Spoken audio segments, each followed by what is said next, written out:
Renforcement du retour de l'administration en 8e région après Aguelok et Anefif, le préfet du SEC de Tessalit a été installé et c'est le gouverneur de Kidal, général de division El Hadj Gamou, qui a présidé la cérémonie d'installation. Au moment où le ramadan s'achève, à Caille, la chaleur est un véritable calvaire pour les jeûneurs. Et pour cause, la température affiche des fois 48,5 Celsius. Eh bien, Kassoute Kanouté, nous développerons ce sujet dans un instant. Mesdames, Messieurs, bonjour et bienvenue à ce journal. Dialogue intermalien pour la paix et la réconciliation nationale. La phase communale, c'est du 13 au 15 avril prochain. Avant le démarrage, le comité de pilotage a entrepris depuis quelques jours une démarche inclusive et participative de tous les Maliens. Il a été reçu hier par les autorités administratives indépendantes du pays. Le point de la rencontre avec Aridou Matina. C'est au tour des autorités administratives indépendantes du pays de répondre à l'appel du comité de pilotage du dialogue intermalien pour la paix et la réconciliation nationale. Le cadre de concertation démarré depuis quelques jours a permis au comité de rencontrer presque l'ensemble des forces vives de la nation. La finalité du dialogue intermalien initié par le président de la transition, chef de l'État, restaurer la paix, la cohésion sociale et la réconciliation nationale. Le processus de dialogue direct entre les Maliens vise essentiellement à éradiquer les racines de conflits communautaires qui ont fragilisé le tissu social et ébranlé le vivre ensemble. Il faut que nous arrivions, il faut arriver à réconcilier les Maliens entre eux, à tourner la page du passé et trouver les issues favorables au développement endogène harmonieux de notre pays. Les autorités administratives indépendantes du pays, environ une dizaine de structures intervenant dans plusieurs domaines tels que la promotion et la protection des droits de l'homme, de contrôle et de gestion des élections, se félicitent de l'initiative et restent déterminés à accompagner le comité. L'occasion m'est donc opportune pour adresser au nom de l'ensemble des autorités administratives indépendantes nos sincères félicitations aux membres du comité de pilotage. Et les autorités administratives indépendantes sont disponibles pour accompagner le comité dans sa noble mission, à savoir l'instauration d'un dialogue direct entre Maliens, conformément à la vision du président de la transition, chef de l'État, et aux recommandations des Assises nationales de la refondation. Il s'agit pour chacune de ces institutions de s'inscrire dans une complémentarité à faire avec justement le comité de dialogue intermalien pour qu'une oreille attentive soit prêtée à tous les acteurs de la paix et de la réconciliation nationale. C'est en cela que cette session d'information à votre attention pourra servir justement à améliorer de façon qualitative le contenu du dialogue intermalien. Lors de cette rencontre avec les autorités administratives indépendantes, le président du comité de pilotage a fait le point des différentes démarches déjà entreprises avant de se projeter sur le calendrier du dialogue proprement dit, l'étape la plus importante du processus. Nous avons arrêté les dates du 13 au 15 avril pour les phases communales. Dans les régions, les 19 régions plus le district, au niveau des ambassades et consulats, les dates retenues sont du 20, 21 et 22 avril 2024. Et la phase finale de ces différentes rencontres se déroulera du lundi 6 mai au vendredi 10 mai. Donc 5 jours pour permettre à l'ensemble des délégués venant des régions et de la diaspora, nous puissions débattre de la quintessence des résultats qui nous parviennent du Mali profond. Et cette cérémonie d'ouverture et de clôture sera présidée par le président de la transition, chef de l'État.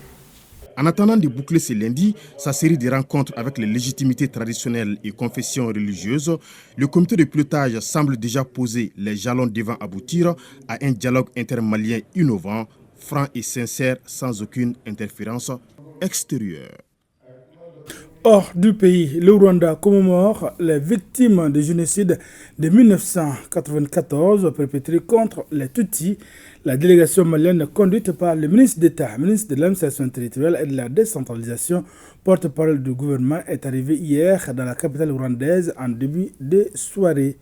Il est accompagné par le ministre des Affaires étrangères et de la coopération internationale, la conseillère diplomatique du président de la transition et des membres du CNT. Nous aurons le récit de la participation malienne à cet anniversaire, ce 30e anniversaire de la génocide, avec nos envoyés spéciaux Nyanya Alou Traoré et Aboubakar Traoré dans l'édition du soir.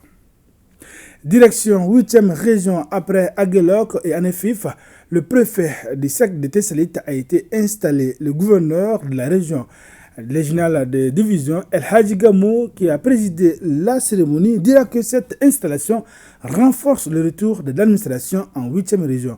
On en sait plus avec Sidi Elmedi Ag Albaka. Très engagé à répondre à hauteur des souhaits aux besoins des populations sur l'ensemble du territoire de sa région. Ce qui explique l'installation du préfet de Tessalit après Aguelhok et Anefif.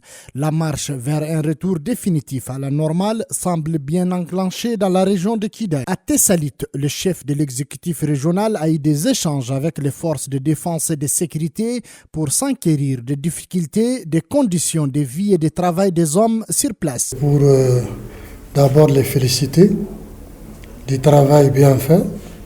Et les remercier et les souhaiter aussi bon courage, surtout les relations excellentes entre l'armée et la population. Et vraiment leur fournir aussi certains conseils dans le cadre de la réussite et surtout le reste de la mission. En tout cas, j'ai vu quand même des hommes et des officiers bien engagés, et vraiment pour la mission. À la demande des forces vives de Tessalit, la délégation a procédé à la montée des couleurs nationales pour se désolidariser définitivement de la propagande, car pour les populations, l'administration, les forces de défense et de sécurité, la seule voie qui vaille, c'est celle d'un Mali uni et prospère. Ce jour de haute portée historique et significatif, par l'action que nous venons de poser, celui de la montée des couleurs vert, jaune et rouge, qui flottent désormais au-dessus de la ville de Tessalit, marquant ainsi notre retour dans les jurons de la République du Mali. Le retour triomphal de l'administration auprès des administrés, suite à la reconquête intégrale et totale de tout le territoire national. Au terme de la visite, il ressort que les forces vives du cercle de Tessalit demeurent attachées au respect de la République du Mali, de sa forme républicaine, laïque et démocratique, et soutiennent avec toutes les énergies les autorités de la transition pour redonner au Mali sa paix d'antan. De Kidal, rendons-nous maintenant à Kaï, en première région. Une forte chaleur accable la population depuis quelques jours. La température est montée jusqu'à 48,5 degrés Celsius, une situation inédite dans la cité des Rails, nous dit Kansutu Kanouti. La période de forte chaleur dans la cité des Rails en première région commence véritablement à partir du mois d'avril jusqu'au mois de juin. Il souffle du vent chaud et sec très pénible à supporter et la canicule varie entre 45 et 46 degrés à l'ombre. Mais depuis le mercredi 3 avril 2024, la canicule a grimpé jusqu'à 48,5 degrés Celsius, un record jamais enregistré au Mali, voire en Afrique pour ce mois d'avril. Kaï atteindre 48,5 degrés de chaleur, vraiment c'est inédit. Alors je ne sais pas les raisons qui ont fait cela. En tout cas, nous sommes dans des situations assez difficiles que nous vivons à Kaï ici. Et surtout que deux grands facteurs d'espace s'ajoutent à ça. Non seulement il y a le déficit énergétique, il y a également le mois de carême. Cette année, ça fait excessivement chaud. Très chaud. Très très chaud. J'ai fait le nord, j'ai fait Kidal, j'ai fait Aguelhok, J'ai fait TLMC. C'est des zones très chaudes. Mais nous avons pu supporter cela. Mais cette année, voyez moi-même, je souffre atrocement par la chaleur. Quelles sont donc les causes de cette montée en puissance de la canicule à Kayes? Cela est dû principalement à un système climatique auquel même, disons, le monde est confronté aujourd'hui, que les météorologues appellent El Niño sur le plan climatique. Elle se caractérise par un réchauffement des océans. Donc ce qui fait qu'il y a beaucoup de chaleur aussi qui se retrouve dans l'atmosphère. Bon, cette situation nous a conduit cette année à une situation exceptionnelle. C'est vers le mois de mai et juin, juillet que nous assistons vraiment à la ligne de démarcation qui a entre les vents qui viennent de la mousson, les vents du sud et du nord. L'harmattan, cette ligne de démarcation aujourd'hui se trouve vraiment dans une position inhabituelle. Les changements climatiques, que d'autres appellent le réchauffement global, qui est dû maintenant à deux facteurs. Il y a d'abord les facteurs naturels et les facteurs humains qui sont maintenant les plus prépondérants. Donc parmi les facteurs humains, comme on vient de le constater, il y a ce qu'on appelle les pertes de superficie de forêt, dont une des causes est vraiment le prélèvement, la coupe abusive de bois. Mais il n'y a pas que ça, la région de Kayes est confrontée aussi au phénomène de feux de brousse récurrent qui consume toute la végétation qui reste. Ensuite, il y a les défrichements pour l'installation maintenant des champs et d'autres besoins pour vraiment la communication, les industries et autres. Le phénomène le plus grave est aussi l'orpaillage traditionnel semi-mécanisé qu'on voit actuellement dans certaines parties de la région, comme maintenant le cercle de Kenyeba. Selon les spécialistes de la météo, Kayes doit s'attendre encore à des journées et des nuits très chaudes. Elle est due à une situation aujourd'hui exceptionnelle qui va durer au moins une semaine à 10 jours. Mais les températures vont revenir aux températures saisonnières. Mais ça ne veut pas dire qu'il ne fera pas chaud. Face à cette chaleur accablante, les rivages du fleuve Sénégal sont pris d'assaut par les jeunes pour prendre de l'air ou pour des baignades, une activité toujours couronnée par plusieurs cas de noyade. Je suis venu me baigner dans le fleuve car il fait très chaud. C'est mon deuxième tour comme ça dans l'eau. Le mois de Ramadan a coïncidé avec la période de chaleur. Et là, imaginez un peu ce que nous subissons étant en juin en plus. Si tu n'as pas d'autre alternative pour pouvoir te soulager, tu es obligé de venir te baigner dans le fleuve. Nous sommes permanents au niveau du pont. Il y a trop d'enfants qui affluent vers le fleuve tous les jours. Nous les chassons, mais rien à faire. Plusieurs parmi eux viennent à l'insu de leurs parents. J'invite les parents à surveiller leurs enfants. Nous assistons avec amertume à la noyade des enfants dans le fleuve. Il y a beaucoup d'enfants qui viennent se baigner alors qu'ils ne savent pas nager. Souvent, nous les chassons en vain. Qui parle de chaleur parle vraiment des conséquences sur l'être humain. Ces conséquences vont de la déshydratation qui peuvent conduire à l'inconscience, voire la mort, des maladies telles que la varicelle, le stress psychologique et beaucoup d'autres maux. Afin de juguler ces conséquences, l'être humain tend toujours à chercher à se rafraîchir quand il y a la chaleur. C'est la raison pour laquelle nous constatons dans ces derniers temps une affluence très très importante vers le fleuve Sénégal, plus précisément non loin du premier pont. Cette influence n'est pas sans conséquence, surtout la jeunesse. La jeunesse y participe beaucoup. Pour pouvoir mener à bien cette activité qui fait partie des activités régaliennes de la portion civile, nous passons de temps en temps faire des séances de sensibilisation, de prévention bien sûr. On a un centre de secours fluvial qui est au bord du fleuve là-bas. Ils interviennent tout juste lorsqu'on constate un cas d'incident, que ce soit le cas de noyade ou d'accident. Les statistiques nous donnent 19 interventions l'année dernière. Et les âges se situent entre 11 ans et 19 ans. Donc il faut voir, c'est pratiquement la jeunesse kayesienne. Et sur ces 19, les 60%, malheureusement, c'est le cas de décès. Et parmi ces décès, 90% sont des hommes. Alors, face à cette canicule du jamais vu depuis 1988 à Gao, les Caïsiens et Caïsiennes doivent respecter les consignes données par les spécialistes, à savoir se mettre à l'ombre, surveiller les personnes âgées et les enfants en leur donnant à boire à tout moment.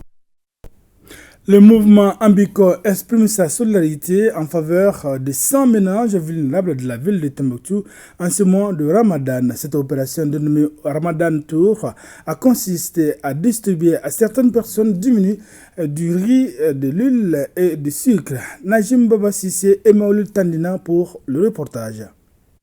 25 kg de riz, 5 kg de sucre et 5 litres d'huile.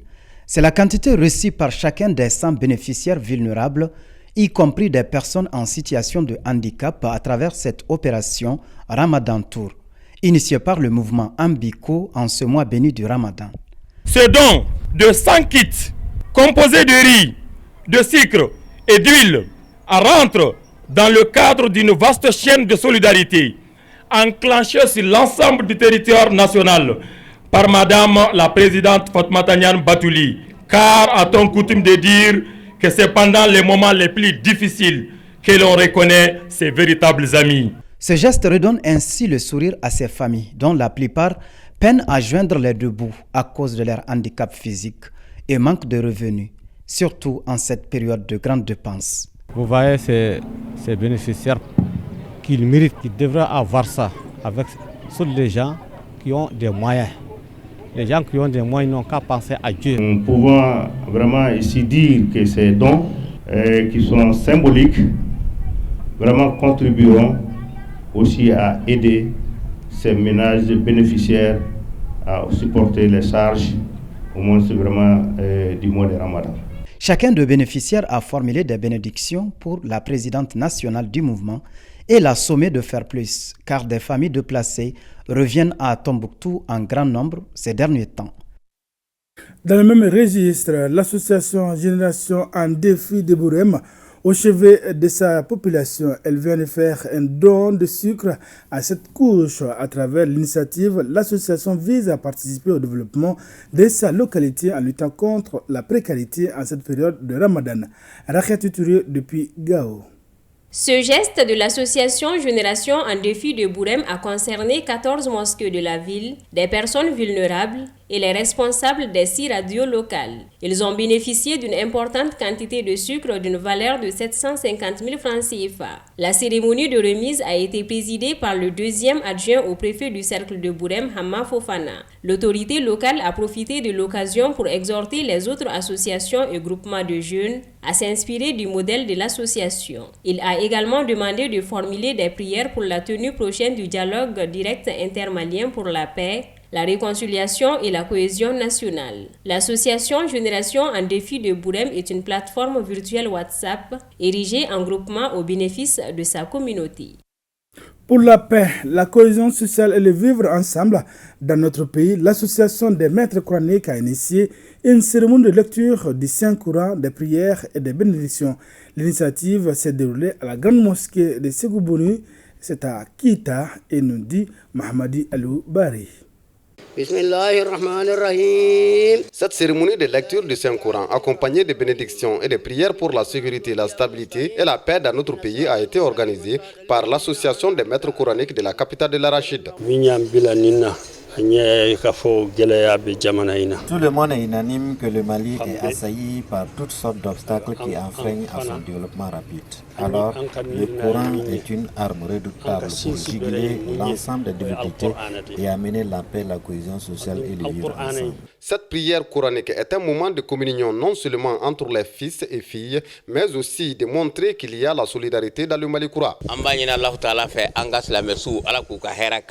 Que la région de Kita retrouve sa grâce divine dans cette initiative. Que les fidèles soient bénis abondamment.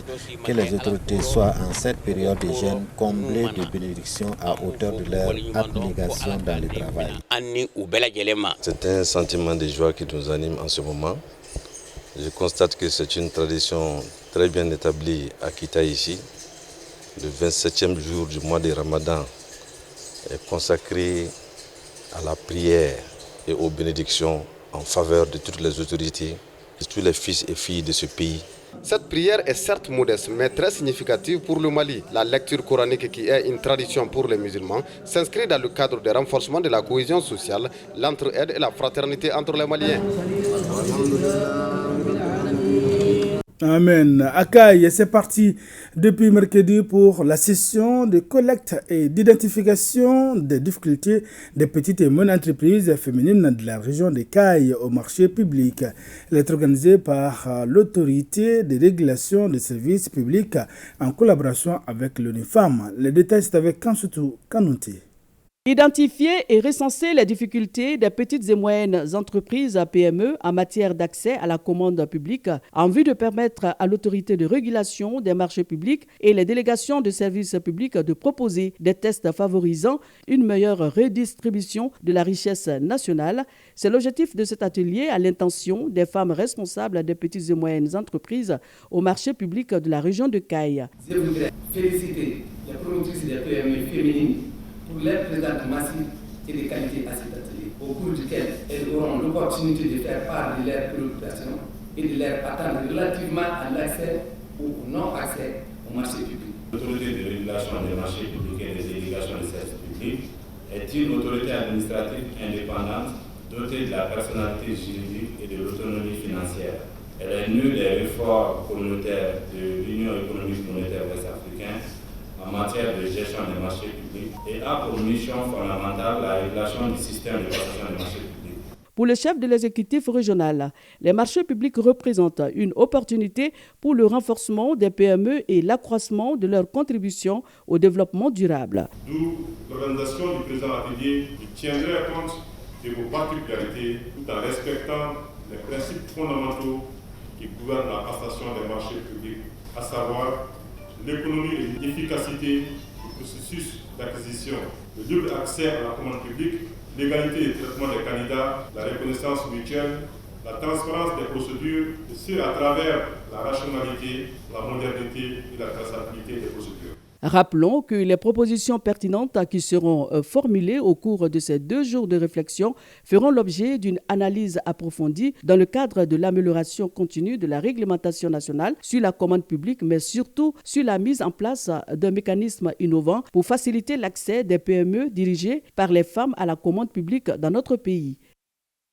À Kidal, le Crocsad a tenu sa première session ordinaire du comité régional d'orientation. La session va contribuer au développement économique, social et culturel de la région à travers la planification de nouvelles actions dans les communes de Kidal.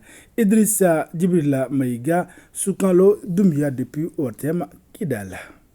C'est bien parti pour la première session ordinaire du comité régional d'orientation, de coordination et de suivi des actions de développement dans la région de Kidal, Crocsad, sous la présidence du directeur du cabinet du gouverneur, les services techniques et les partenaires. Je me réjouis de l'organisation de cette première session grâce à la perspicacité du comité technique du Crocsad et des partenaires techniques et financiers traditionnels qui nous accompagnent, malgré le contexte et après le retour de l'administration et des services techniques dans la région. Cela dénote à suffisance la volonté des autorités régionales d'améliorer le cadre d'orientation et de coordination multi-acteurs des intervenants afin de répondre efficacement et de manière ordonnée aux aspirations des populations, surtout en termes de besoins des services sociaux de base. Les acteurs du Crocsad se réjouissent enfin de sa tenue à Kidal. C'est vraiment une première fois à Kidal que les différents intervenants de la région de Kidal se retrouvent pour discuter des questions de développement et des stratégies vraiment pour répondre aux besoins des populations de la région de Kidal. C'est vraiment une impression de joie. Le décret numéro 08095 PRM du 21 février 2008 crée dans toutes les régions du Mali et le district de Bamako, le comité régional d'orientation, de coordination et de suivi des actions de développement, Crocsad. Mesdames, Messieurs, c'est donc la fin de ce journal. Merci d'avoir été de nôtres. Ibrahima Traoré sera là, Inch'Allah, pour la grande édition du soir.